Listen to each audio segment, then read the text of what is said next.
I'm Daniela Cambone for Kitco News, and you are watching In the Lead with Jon Nadler for the week of March 21st.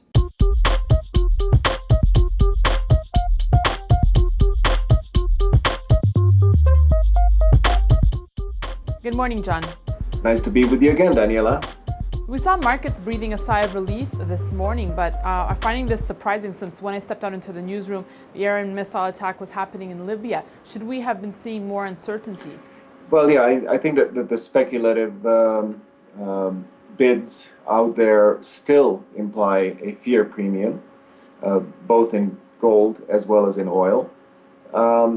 The perception among oil speculators was that the potential for Libyan oil output losses before the UN coalition went to work, so to speak, was there because basically Colonel Gaddafi had installed defense systems in and around oil installations.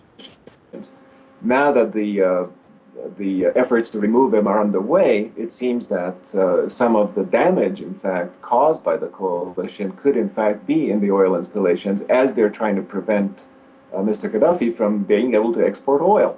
So there's that support underneath oil because the disruptions could still come into the picture, small as the Libyan output is on a monthly basis.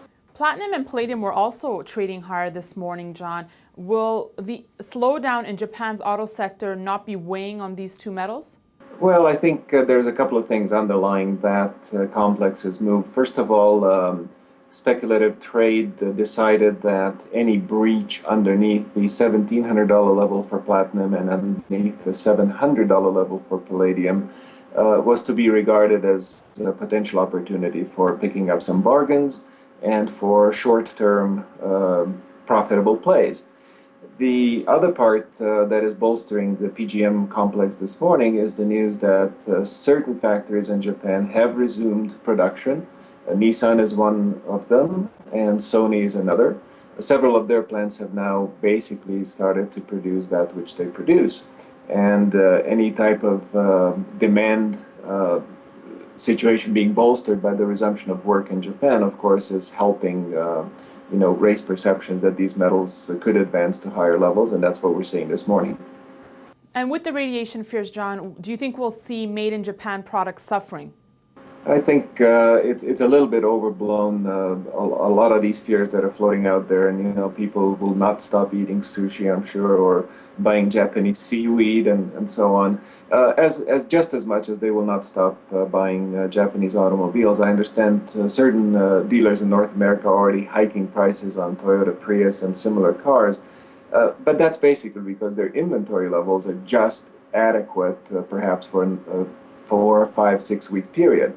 And they expect a bit of supply disruption. In your Friday commentary, Jon, you spoke about black swan events, which are unforeseen circumstances that can seriously impact the markets. So is gold currently reacting the way it has in the past with other catastrophes and tragedies? Not as much. I think given what has transpired in the past 5, 6, 7 weeks here, gold had pretty much every reason to already perhaps touch the peaks that Goldman was alluding to in its analysis last week.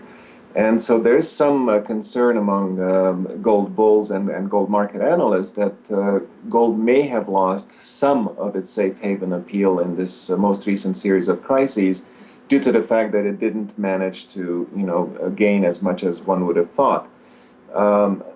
Part of the reason here is that gold has been trading in tandem with equities and certain currencies with which it's normally inversely correlated. And that type of behavior, I think, is largely a reflection of the fact that speculative hedge funds have piled money into any and all assets in a quest to make back the horrendous losses they suffered in 2008 and to make a buck at all costs. And this has, of course, made for some counterintuitive moves in precious metals. We saw the period in January, of course, looking like gold had its poorest start since 2007 and losing a net of at least 6% on the month, during a time when it's normally thought to be actually a buoyant market. So, yeah, I think that's something to watch for, and small-scale speculators and smaller investors should be alert to the fact that it's not always the normal order of the universe in gold price movements going forward or even at the present. Okay, so will we see an alternative class emerging then? I don't think we've seen one yet. To the extent that speculators and global investors are seeking safe havens at the moment, I think you've seen a broad range of assets being pulled into this safety net, if you will. Swiss francs we've seen, Japanese yen, of course, oil, which traditionally is also a refuge for people in times of crisis.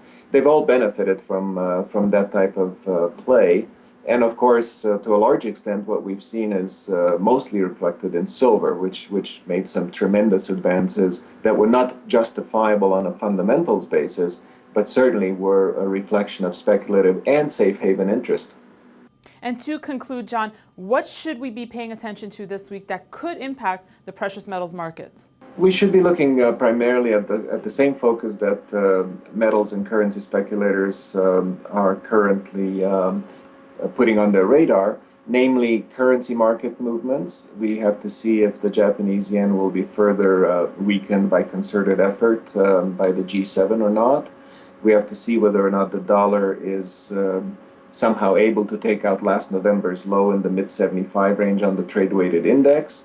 And of course, any posturing by central banks, be it the ECB or the Chinese central bank, vis-a-vis upcoming interest rate hikes. The combat against inflation seems to be alive and well amongst most central banks of the world. I don't expect too much from the Fed this week because we've already had a meeting last week, but certainly the dollar and currency movements will remain at front and center, as will, of course, crude oil and all of the geopolitical gyrations that this will be induced by.